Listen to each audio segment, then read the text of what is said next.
બનાસકાંઠાના કવાંટ તાલુકાના તુરખેડા ગામથી અમે આજે કલેક્ટર સાહેબને આવેદનપત્ર આપવા આવ્યા છે।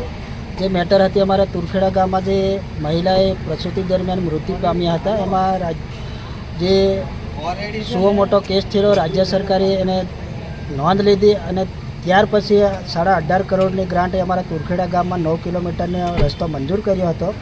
પરંતુ આજની તારીખ સુધી ફોરેસ્ટ વિભાગની જે જમીન આવે છે ત્યાં આગળ 2 ટુકડા, એક બચકરિયા ફળિયા જે મહિલાનું મૃત્યુ થયું એ જ ફળિયાનો રસ્તો, તેમજ ગિરમટિયા ફળિયા 2 ટુકડાએ હજી સુધી ફોરેસ્ટ વિભાગે મંજૂરી નથી આપી, જેથી કરીને અમે આવેદનપત્ર અહીં આપવા આવ્યા છે। એટલે તાત્કાલિક ધોરણે રાજ્ય સરકારે અમારે જે આ પ્રશ્નો છે એ નોંધ લે અને વહેલી તકે મંજૂરી આપે અને અમારા જે રસ્તા છે એ ચાલુ થાય એવી અમે ઈચ્છીએ છીએ।